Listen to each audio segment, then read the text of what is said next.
Bonjour, donc on se retrouve pour la suite du tuto sur la Progressive House concernant le drum rack, et là où il sera plutôt question donc des EQ et des effets. Alors commençons tout de suite sur les kicks.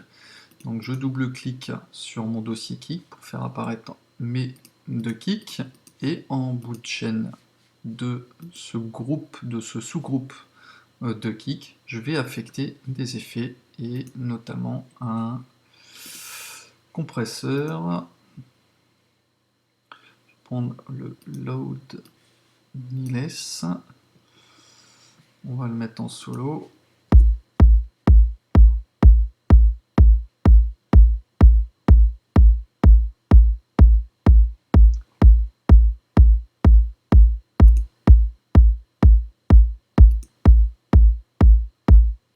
Ouais, ça donne un son un peu plus sourd. Et on va rajouter donc un EQ 8 juste à côté qu'on va travailler. Donc on va sculpter sur le premier ici. Je vais le ramener là.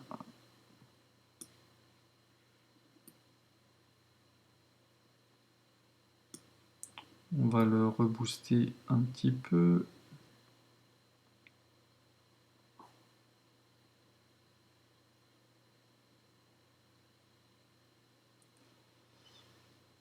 Oups, entre les deux.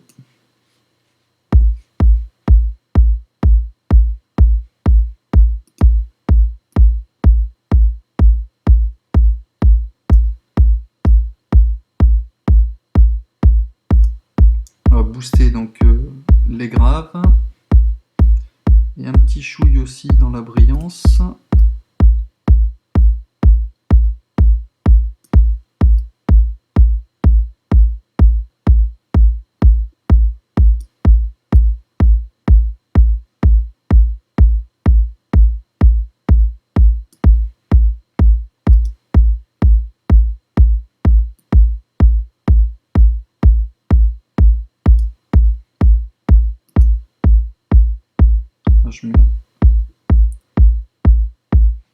On va couper ça sur le reste.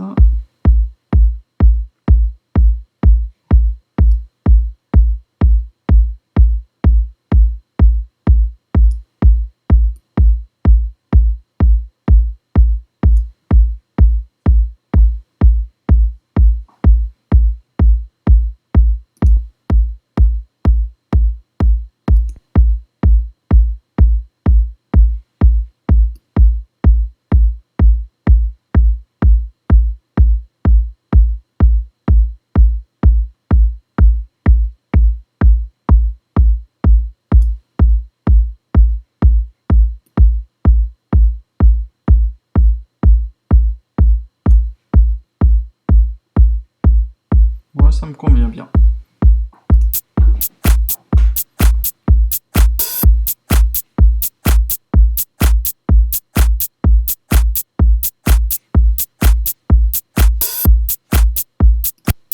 Alors, maintenant, on va aller voir les hi-hats. Là, je vais donner un petit effet pong que j'aime bien. Alors, c'est lequel? Bon, je vais mettre l'effet ping-pong.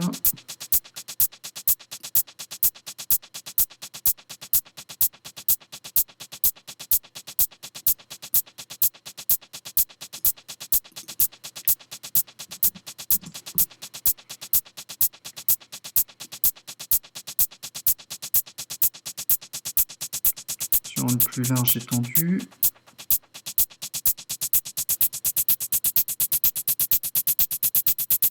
Maximum. Donc en synchro, le feedback je vais le baisser un peu quand même.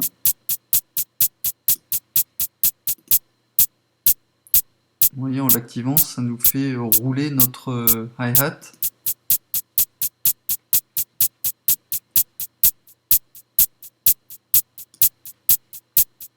Ces petites traînées.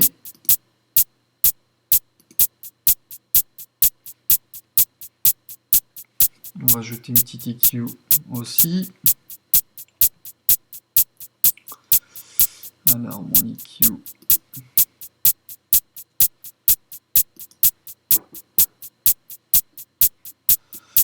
EQ rate.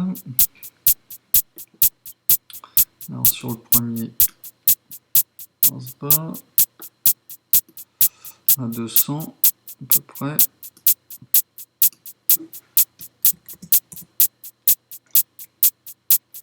Le deuxième il est bien, le troisième on va le relever un tout petit peu.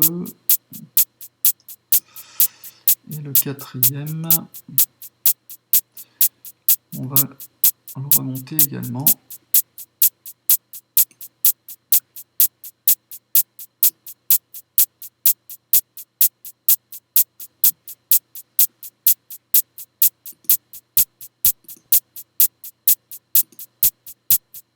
Là c'est plus terne, là c'est plus brillant du fait que ça monte un petit peu plus. Donc on répartit les kicks sur cette partie là et on relève un peu les hi-hats sur ce champ de fréquence ici. Ça donne ça.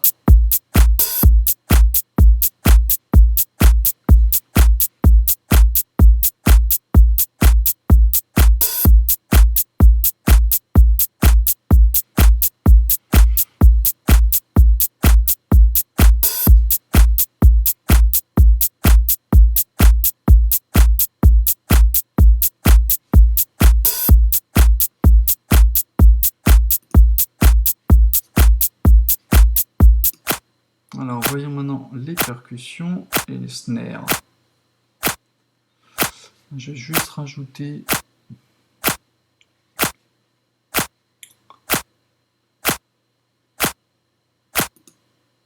en overdrive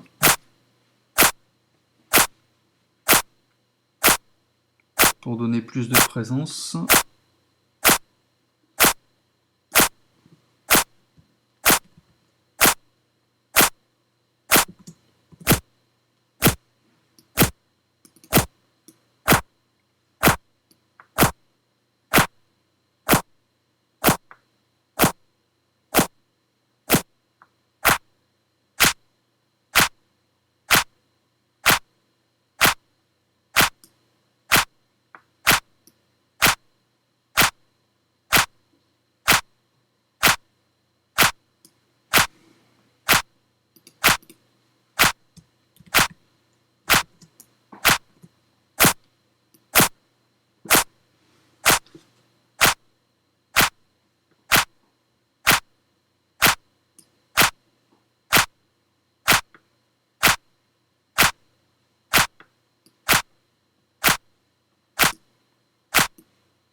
Là c'est plus pétant.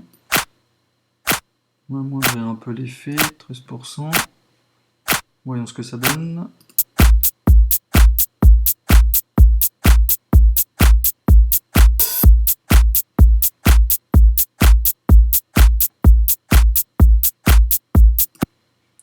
Alors sur la cymbale, on va mettre une petite reverb sympathique.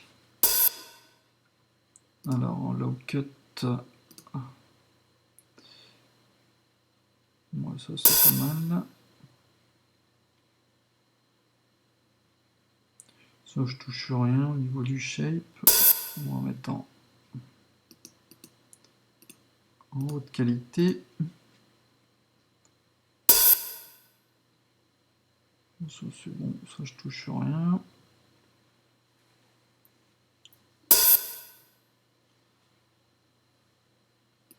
C'est un peu l'intensité à 40. On va donner un peu plus de diffusion.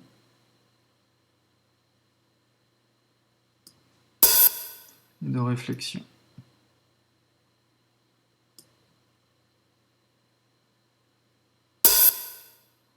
Ouais, ça c'est bien.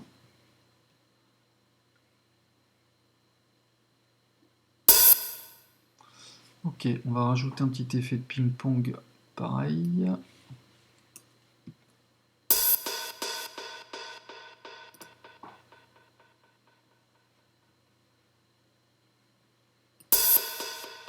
On va l'accentuer un peu moins. Il faut que ça traîne quand même un peu. Voyons.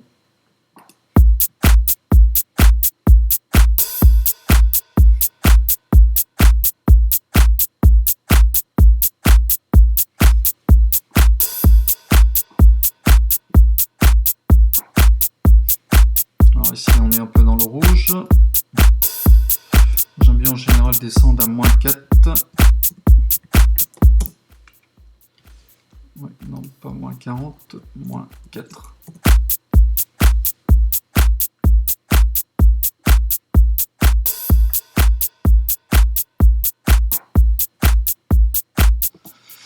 Ok, donc ça c'est bon. Après, ce qu'on va faire, c'est on va créer les variantes de drum.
Clic gauche, Alt, je descends, on va la nommer 4, où là elle nous servira plutôt, on va garder que, voilà.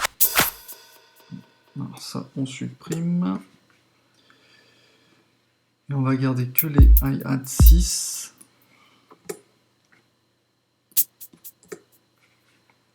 et les kicks 8.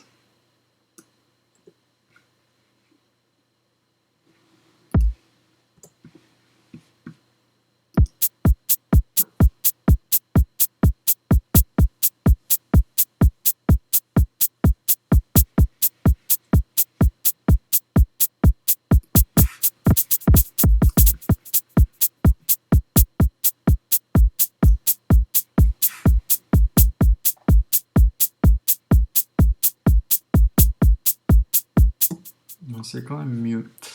Je crois que je vais rallonger mes clips.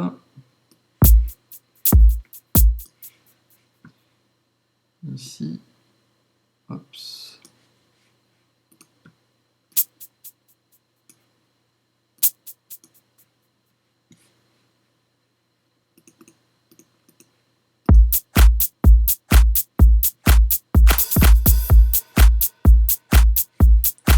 Ouais, c'est mieux. Je vais rajouter de la longueur dans mes clips. Alors ici, on va allonger un petit peu.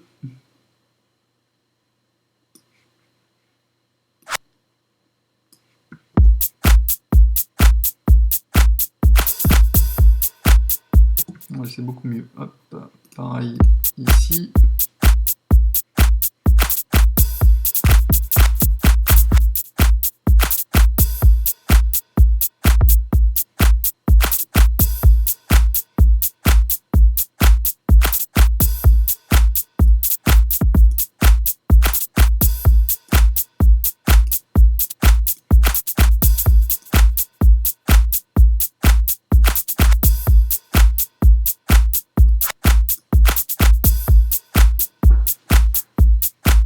on a plus de dimensions, on laisse jouer le sample un peu plus longtemps. Donc là, ben, pareil. Je vais tous les sélectionner. Et on va agrandir d'un cran. Hop.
Ok, donc maintenant on peut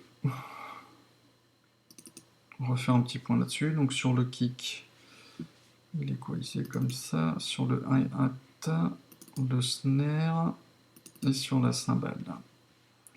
Ok, très bien. Donc maintenant on peut réduire. Donc on se retrouve avec un drum rack qui comporte 4 clips. Le premier étant de 4 mesures et les 3 autres de 2 mesures qui vont servir en fait à, comme son nom l'indique, à amorcer la progression ou la dégression si je puis dire au niveau de la rythmique.